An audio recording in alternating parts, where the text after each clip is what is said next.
I spent my off there. Kasi not sure pa yung mga kasama ko na lalabas.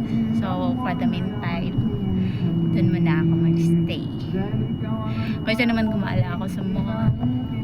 Baka gumastos pa ako ng malaki. So, at least na makakapagpahinga ako ng maayos, diba? And that was the first time that I am alone. I spend my day off alone.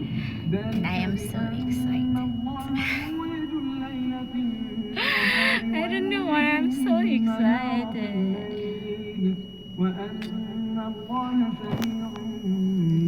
Kahapon, ang dami kong in-invite doon. Kasi 2 adults yung by mistake, hindi ko napansin na 2 adults pala yung naibo ko. So, nag-aya ako sa mga kaibigan ko. Wala man ng response, yung ibang isipin na kayong lakad. So, I'm spending my time alone.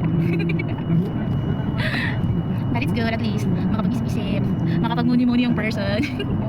Diba? Para makapag-relax din. Nakakapagod din. Kahit ito yung day off ko, yung the whole week. Sobrang nakakapagod. Kaya mas gusto ko mag-relax talaga sa isang place.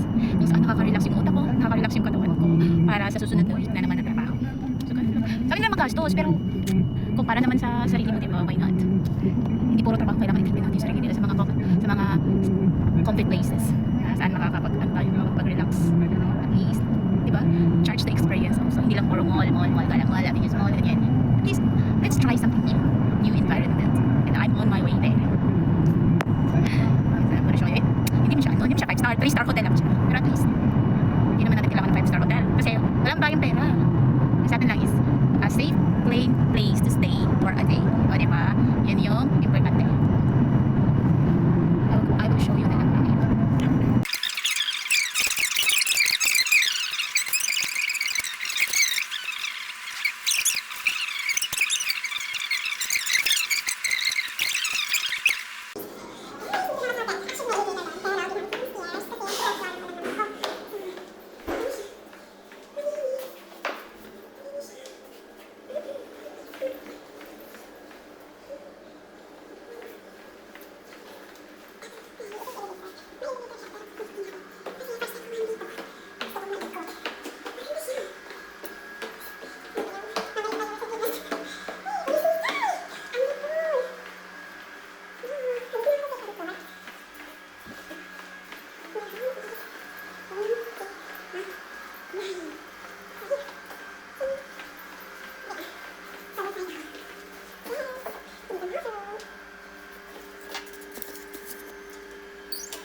King size bed. For me lang whole day.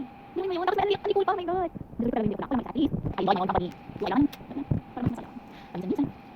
Kailangan nila. Isipin siya natin. Kahit sa magiging atensyon. Sa mga tao, akala mo, mahal ka lang, pero hindi pala. So, yun. Araw na kami.